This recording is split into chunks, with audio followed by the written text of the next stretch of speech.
Movie के start में हमें दो भाइयों को दिखाया जाता है, जिनमें से छोटे का नाम नेथन था, जिसको प्यार से नेट कहा करते थे। वो दोनों भाई चोरी छुप कर एक म्यूजियम में जाते हैं और वहाँ जाकर एक मैप चुराने की कोशिश करते हैं, पर तभी वहाँ पर दो पुलिस ऑफिसर्स आ जाते हैं और वो उन दोनों भाइयों को पकड़कर एक ऑर्फन हाउस में ले जाते हैं। दरअसल इन दोनों के पेरेंट्स नहीं थे और वो दोनों शुरू से ही ऑर्फन में रहा करते थे, और नेट के बड़े भाई ने इस मैप को चुराने की बहुत बार कोशिश की थी, क्योंकि नेट और उसका भाई पायरेट्स की खानदान से बिलोंग करते थे और वो जो मैप था उसमें बहुत बड़े खजाने का राज छुपा हुआ था। अब उस ऑर्फन हाउस की सिस्टर पुलिस ऑफिसर से ये कहती है कि नेट अभी छोटा है, आप लोग इसके बड़े भाई को लेकर जा सकते हैं, क्योंकि वो बार बार मना करने के बावजूद भी चोरी किया करता था। बट यहाँ पर नेट का बड़ा भाई खुद को पुलिस के हवाले नहीं करना चाहता था, इसलिए अब वो यहाँ से भागने का डिसाइड करता है। अब वो अपने सामान को पैक करने के बहाने अपने रूम में जाता है। नेट अपने बड़े भाई से कहता है कि मैं तुम्हारे बगैर नहीं रह सकता। यहाँ पर नेट का बड़ा भाई उसको एक लॉकेट, लाइटर और एक लेटर देता है और ये कहकर वहाँ से चला जाता है कि मैं वापस जरूर आऊंगा। अब नेट अपने बड़े भाई के जाने के बाद जब वो लेटर ओपन करता है और उस पर लाइटर की रोशनी डालता है तो उसको एक मैसेज मिलता है। उस लेटर में ये लिखा था कि याद रखना, हम लोग पायरेट्स फैमिली से बिलोंग करते हैं और हम लोग जरूर मिलेंगे। इसके बाद सीन शिफ्ट होता है और हमें 15 साल बाद का सीन दिखाया जाता है। हम नेट को देखते हैं जो अब बड़ा हो गया था और वो एक बार में काम किया करता था और साथ ही छोटी मोटी चोरी भी किया करता था। जब एक दिन नेट अपने बार में काम कर रहा था तो उसके पास विक्टर नाम का एक आदमी आता है। वो उसे कहता है कि मैं तुम्हें और तुम्हारे भाई को जानता हूँ। वो बताता है कि कुछ टाइम पहले मिलकर हम काम किया करते थे, लेकिन नेट को इस बारे में जानने में कोई भी दिलचस्पी नहीं थी। वो विक्टर से वहाँ से जाने का कहता है, मगर विक्टर जाते जाते उसके लिए एक कार्ड छोड़कर जाता है। उस कार्ड में विक्टर का एड्रेस लिखा हुआ था। नेक्स्ट सीन में हम देखते हैं कि नेट विक्टर के घर पर चला जाता है। वो उसके घर में जाकर वही मैप देखता है जो कई साल पहले उसने और उसके भाई ने चुराने की कोशिश की थी। तो तभी वहाँ पर विक्टर भी आ जाता है। विक्टर कहता है कि अगर तुमने पहले ही आना था तो मुझे तभी बता देते। यहाँ पर नेट विक्टर से कहता है कि ये तो वही मैप है जिसको ढूंढने के लिए कई लोगों ने बहुत ज्यादा मेहनत की और ये एक खजाने का नक्शा है और इस मैप के रास्ते पर जाकर बहुत ज्यादा लोगों ने अपनी जान दे दी और उन्हें कुछ भी हासिल नहीं हुआ और ये एक बकवास स्टोरी थी। विक्टर नेट से कहता है ये कोई बकवास स्टोरी नहीं है और मैं जानता हूँ तुम्हें और तुम्हारे भाई को इस मैप के बारे में काफी ज्यादा इन्फॉर्मेशन है। फिर इसके बाद विक्टर वहाँ पर नेट को एक बुक दिखाता है और उस बुक में वो एक शिप की तस्वीर दिखाता है। ये शिप कोई आम शिप नहीं है, बल्कि ये कोई बहुत ही पुरानी शिप है और इसकी कीमत 500 करोड़ है। और तो और उस शिप में बहुत ज्यादा खजाना भी छुपा हुआ है जिसको 18 लोगों ने मिलकर वहाँ पर छुपाया था। अब जब नेट को इस खजाने के बारे में इतनी ज्यादा इन्फॉर्मेशन थी तो विक्टर उसको कैसे जाने दे सकता था, और अब वो उसे अपने साथ काम करने की ऑफर करता है, लेकिन नेट उसकी ऑफर को रिजेक्ट कर देता है। तो विक्टर उससे कहता है कि अगर तुम मेरा साथ दोगे तो तुम्हें तुम्हारा बड़ा भाई भी मिल सकता है। नेट घर जाता है और घर जाकर अपने बड़े भाई की चीजों को देखने लगता है और इसके बाद वो विक्टर के साथ काम करने के लिए एग्री हो जाता है। अगली सुबह हम देखते हैं नेट विक्टर को एक क्रॉस का साइन दिखाता है। वो कहता है कि ये कोई क्रॉस का साइन नहीं है, बल्कि उस खजाने तक पहुंचने की चाबी है, जिस पर विक्टर कहता है कि इसमें से एक चाबी तो मेरे पास है और दूसरी चाबी हमें जल्दी चुरानी होगी। विक्टर नेट को बताता है कि इसके साथ की दूसरी चाबी एक ऑक्शन कंपनी में है और बहुत जल्दी वो उस चाबी को नीलाम करने वाले हैं और जल्दी हमें उस चाबी को वहाँ से चुराना होगा।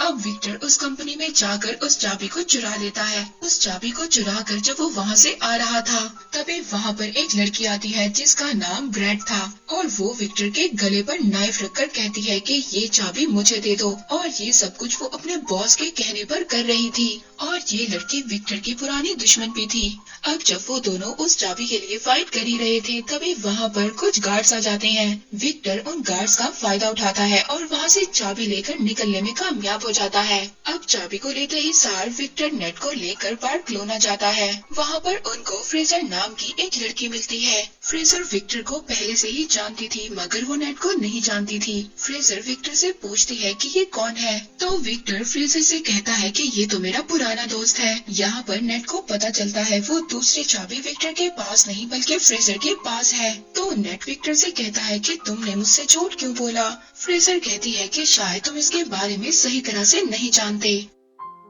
अब जब वो दोनों आपस में बहस कर ही रहे होते हैं तभी वहाँ से फ्रेजर वो चाबी लेकर वहाँ से भाग जाती है। नेट फ्रेजर के पीछे भाग रहा था और फ्रेजर आगे आगे थी। फ्रेजर अपनी कार में बैठकर वहाँ से निकलने की कोशिश करती है मगर नेट उसकी गाड़ी के आगे आ जाता है। तो वहाँ पर विक्टर भी आ जाता है। वो फ्रेजर से कहता है कि अगर तुम्हें सारा खजाना चाहिए तो ले लो, मगर ये तुम नहीं जानती कि ये चाबी कहाँ और किस वक्त लगेगी, और इन सब के बारे में सिर्फ नेट को ही पता है। ये बात सुनने के बाद फ्रेजर उन दोनों के साथ काम करने के लिए तैयार हो जाती है।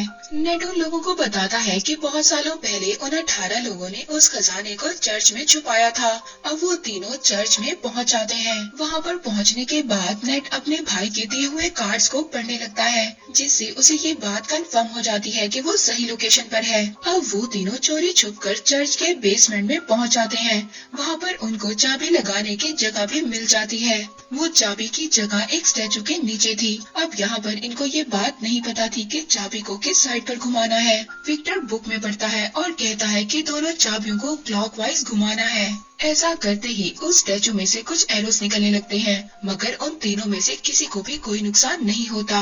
इसके बाद दोबारा से रिस्क लेते हुए नेट और फ्रेजर चाबियों को एंटी क्लॉकवाइज घुमाते हैं जिसके बाद स्टैचू के पीछे से रास्ता निकल आता है। वो रास्ता एक गुफा से होकर जा रहा था। फिर नेट यहाँ पर विक्टर से कहता है कि हमें इस रास्ते से गुजरकर एक रास्ते से नहीं बल्कि दो अलग अलग रास्तों से जाना होगा। वो कहता है कि मैं और फ्रेजर एक रास्ते से जाएंगे और तुम अलग रास्ते से जाना। इसके बाद नेट और विक्टर अपने फोन को जीपीएस के साथ कनेक्ट कर लेते हैं। अब नेट और फ्रेजर एक रास्ते से जाते हैं जबकि विक्टर दूसरे रास्ते से जाता है। उस गुफा के रास्ते से जाते जाते नेट और फ्रेजर एक बार में पहुँच जाते हैं। वहाँ पर एक और सीक्रेट रास्ता था जिसके बारे में कोई भी नहीं जानता था। वो लोग उस रास्ते पर जाते इससे पहले वहाँ पर कुछ लोग उन पर अटैक कर देते हैं। नेट वहाँ पर उस आदमी को रोकने के लिए फाइट करता है और फ्रेजर उस रास्ते को ओपन करने की कोशिश करती है। उस दरवाजे के ओपन होते ही नेट और फ्रेजर उस रास्ते से भाग जाते हैं। अंदर जाने के बाद अब उन लोगों को तीसरा दरवाजा नजर आता है जो उसी क्रॉस वाली चाबी से खुल सकता था। फ्रेजर उस दरवाजे को खोलने की जैसे ही कोशिश करती है तो वहाँ पर पानी भरना शुरू हो जाता है क्योंकि उस दरवाजे को खोलने के लिए दूसरे दरवाजे पर चाबी लगाकर पहले उसे खोलना होगा जिसको विक्टर ही खोल सकता था। विक्टर दूसरे साइड वाले दरवाजे को खोलने की कोशिश कर रहा था पर तभी वहाँ पर वही लड़की आ जाती है जिसने पहले भी विक्टर पर अटैक किया था और उन दोनों में जबरदस्त फाइट होने लगती है। दूसरी तरफ नेट और फ्रेजर पानी में फंस गए थे और वहाँ पर बेहोश होने वाले थे।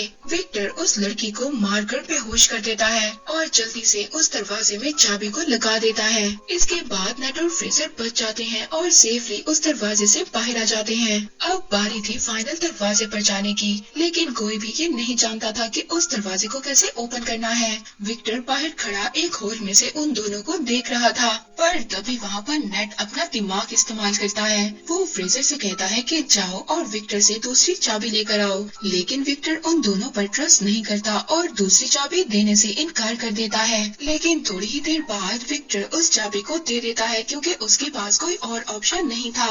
नेट देखता है कि उस दरवाजे पर एक सिंबल बना हुआ था। नेट जब उन दोनों कीज को मर्ज करता है तो वही सिंबल बन जाता है जो उस दरवाजे पर बना हुआ था, जिसकी वजह से वो लोग अब उस दरवाजे को भी खोल लेते हैं। जब वो उस दरवाजे के अंदर एंटर होते हैं तो एंटर होते ही उन्हें 3 बड़े बड़े पॉट दिखाई देते हैं। दूसरी तरफ विक्टर नेट से बार बार पूछ रहा था कि खजाना मिला या नहीं। नेट फ्रेजर को ऊपर करता है ये देखने के लिए कि उन पॉट्स में क्या है। फ्रेजर जब देखती है तो उन पॉट्स में तो बहुत सारा नमक था। इसका मतलब ये था कि यहाँ पर कोई भी खजाना नहीं था। तभी वो तीनों पॉट्स अचानक से टूट जाते हैं। वो देखते हैं कि उनमें से एक मैप निकलता है और यही मैप ही उस खजाने तक जाने का रियल मैप था। अब जब नेट मैप को देख रहा था तभी फ्रेजर उस पर गन पॉइंट कर देती है। वो कहती है कि तुम्हें क्या लगता है विक्टर ने तुम्हें सब कुछ सच बताया है। वो गन को नेट के सर पर मारती है और उसको मारकर बेहोश कर देती है। उस मैप को लेकर वहाँ से चली जाती है और जाते जाते उन कीज को भी ले जाती है। इसके बाद विक्टर नेट के पास आता है। वो देखता है कि नेट बेहोश है।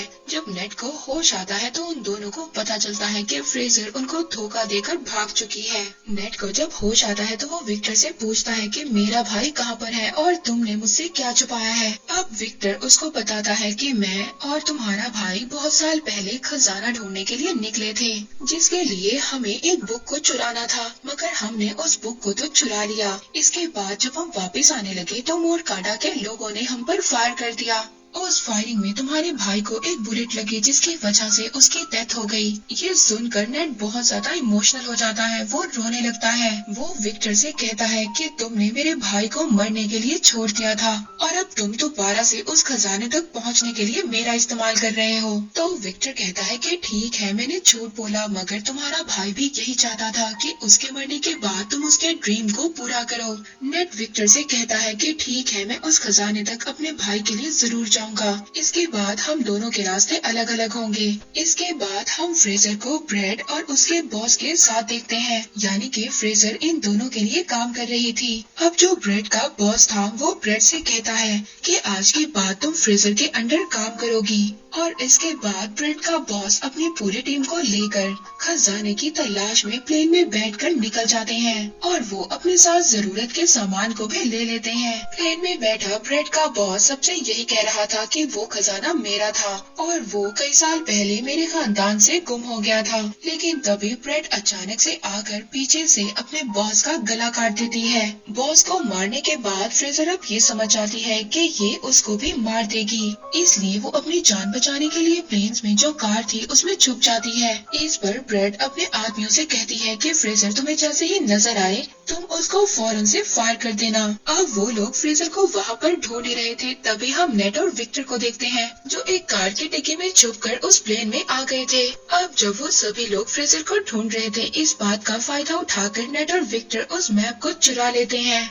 इसके बाद ब्रेड और फ्रेजर में भी फायरिंग स्टार्ट हो जाती है। वो एक दूसरे पर फायर कर रही होती हैं। विक्टर नेट से कहता है कि हमें मैप मिल चुका है, इसलिए हमें जल्दी से पैराशूट लेकर यहाँ से जाना होगा। यहाँ पर विक्टर पैराशूट लेकर जंप मार देता है, मगर नेट वहीं पर रुक जाता है और ब्रेड से कहता है कि तुमने मेरे भाई को मारा था। वो वहाँ की सभी कारगो को पैराशूट से अटैच कर खोल देता है, जिससे कि प्लेन का सारा सामान बाहर गिरने लगता है। वहाँ पर ब्रेड के लोग नेट और विक्टर पर फायर करने लगते हैं। तभी वहाँ पर नेट का पाँव कार्गो में लगी बेल्ट में फंस जाता है और वो उस सामान के साथ ही बाहर हवा में उड़ने लगता है। लेकिन वो बहुत ज्यादा कोशिश करने के बाद दोबारा से प्लेन में आ जाता है। तभी वहाँ पर फ्रेजर एक बड़ी सी कार को लेकर प्लेन से जंप करने वाली थी। वहाँ पर नेट भी खड़ा था। अब कार के साथ दोबारा से नेट भी नीचे गिर जाता है। अब जब वो दोनों नीचे गिर रहे थे तभी फ्रेजर नेट से कहती है कि जल्दी से पैराशूट खोलो, लेकिन यहाँ पर तो नेट ने कोई पैराशूट लिया ही नहीं था। अब वो दोनों हवा में ही उड़ रहे थे, मगर तभी जल्दी से नेट एक कार्गो के पैराशूट को ओपन करता है और वो दोनों उस कार्गो पर चले जाते हैं। उस पैराशूट पर जाने के बाद वो दोनों समुद्र पर लैंड करते हैं। अब वो लोग एक बीच पर पहुंच गए थे। वहां पर पहुंचने के बाद वो एक होटल में स्टे करते हैं। उस होटल में जाने के बाद वो दोनों मैप को समझने की कोशिश करते हैं, लेकिन यहाँ पर फ्रेजर को तो कुछ भी समझ नहीं आती और वो आराम से जाकर सो जाती है। लेकिन नेट यहाँ पर पूरी रात मेहनत करता है और उस मैप को समझ लेता है और कुछ नोट्स भी बना लेता है। जब सुबह फ्रेजर उठती है तो वो देखती है कि नेट ने मैप को समझकर नोट्स भी बना लिए हैं और वो यहाँ पर दोबारा से चालाकी दिखाती है। वो उस नोट को लेकर खजाने के लिए निकल जाती है। नेट जब सुबह उठता है तो वो देखता है कि वहाँ से नोट गायब है और ये देखकर वो मुस्कुराने लगता है। दरअसल नेट ने उस नोट पर गलत लोकेशन को मेंशन किया था और जो रियल लोकेशन थी वो नेट के पास ही थी। नेक्स्ट सीन में हम देखते हैं कि नेट एक बोट में उस लोकेशन पर पहुंच जाता है जो एक आइलैंड की गुफा में था। वहीं पर दूसरी तरफ ब्रेड ने भी नेट पर नजर रखी हुई थी। वहीं पर नेट पानी में जंप कर स्विम कर उस गुफा तक पहुंच जाता है, जहां पर वो दो बहुत बड़ी बड़ी शिप्स को देखता है जिसको ढूंढते हुए न जाने कितने लोगों ने अपनी जान को गंवाया था। उस शिप के जब नेट अंदर जाता है तो वहाँ पर उसको बहुत सारा गोल्ड मिलता है, लेकिन पीछे से तभी उसे विक्टर की आवाज आवाज आती है। विक्टर भी वहाँ पर आ गया था और ये देखकर नेट काफी ज्यादा डर जाता है और पूछता है कि तुम यहाँ पर कैसे आ गए। तो वो उससे कहता है कि क्या तुम भूल गए, तुम्हें तो मुझे अपने जीपीएस से कनेक्ट किया था। अब जब वो दोनों मिलकर उस खजाने को देख ही रहे थे तभी वहाँ पर ब्रेड भी अपने लोगों के साथ आ जाती है। उन लोगों को देखकर नेट और विक्टर दोनों छुप जाते हैं। ब्रेड तभी अपनी पूरी टीम को बुलाती है और उन दोनों शिप्स को प्लेन के जरिए वहाँ से लेकर जाने वाली थी, क्योंकि वो ये जानती थी कि खजाने के साथ साथ उस शिप की कीमत भी करोड़ों में थी। अब विक्टर और नेट उस शिप से बाहर आते हैं। वो दोनों अब उस शिप को ही हाईजैक करने का प्लान बनाते हैं। वो वहाँ पर शिप के फ्रंट पर आते हैं और वहाँ पर सभी गार्ड से फाइट करने लगते हैं। यहाँ पर नेट भी सभी गार्ड्स को खूब मार रहा था। वो गार्ड्स को पानी में नीचे फेंक देते हैं। अब एक एक गार्ड को मारने के बाद वो प्लेन को हाईजैक कर लेते हैं। ब्रेड जब ये देखती है तो वो गुस्से में आ जाती है। वो दूसरे शिप से उन लोगों पर अटैक करवाती है। विक्टर ब्रेड और उसके लोगों से बचने के लिए हेलीकॉप्टर को तेजी से उड़ा रहा था, मगर यहाँ पर ब्रेड तो उसके पीछे ही पड़ गई थी। इसके बाद ब्रेड के लोग नेट के शिप पर आ जाते हैं। वो सभी लोग नेट से फाइट कर रहे थे, पर तभी ब्रेड सामने से आकर नेट के शिप से टकराने ही वाली थी। नेट पुराने कैनन से ब्रेड के हेलीकॉप्टर पर अटैक कर देता है, जिससे उसका हेलीकॉप्टर डिस्ट्रॉय हो जाता है और तभी उसका शिप भी एक पहाड़ी से टकराता है और पूरी तरह से डिस्ट्रॉय हो जाता है। मगर ब्रेड वहाँ से बच जाती है और अब वो नेट के शिप पर जंप करती है। वो नेट से कहती है कि जो मेरा नहीं हो सकता वो किसी का भी नहीं हो सकता, और इतना बोलकर वो शिप के एंकर को समंदर में फेंक देती है, जिसकी वजह से शिप और हेलीकॉप्टर आगे नहीं बढ़ पाते और विक्टर का सोने से भरा हुआ बैग भी नीचे गिरने लगता है। वो अपने हेलीकॉप्टर को ऑटो पायलट कर उस बैग को बचाने जाता है। उधर नीचे शिप पर ब्रेड और नेट की आपस में फाइट हो रही थी। नेट अब किसी तरह से बचते बचाते हेलीकॉप्टर पर चढ़ने की कोशिश करता है और उसके पीछे ब्रेड भी आ रही थी। विक्टर यहाँ पर गोल्ड से भरे हुए बैग को सेक्रीफाइस कर देता है। वो ब्रेड पर देकर मारता है, जिसके बाद ब्रेड पानी में जाकर गिरती है। लेकिन तभी वो शिप जो हेलीकॉप्टर से लटक रही थी उसकी रस्सी भी टूट जाती है। अब नेट को तो विक्टर किसी तरह से ऊपर खींच लेता है, लेकिन वो पूरी की पूरी शिप ब्रेड के ऊपर गिर जाती है, जिसकी वजह से अब उसकी डेथ हो जाती है और वो शिप वहीं पर टूटकर तैरने लगती है। नेट विक्टर से कहता है कि हम ये गोल्ड अभी भी हासिल कर सकते हैं, लेकिन विक्टर उसको मना कर देता है। वो कहता है कि अब ये सारा सोना गवर्नमेंट का हो चुका है और वो लोग उसे लेने के लिए आ रहे हैं। जिसके बाद विक्टर दुखी होकर हेलीकॉप्टर चलाने लगता है।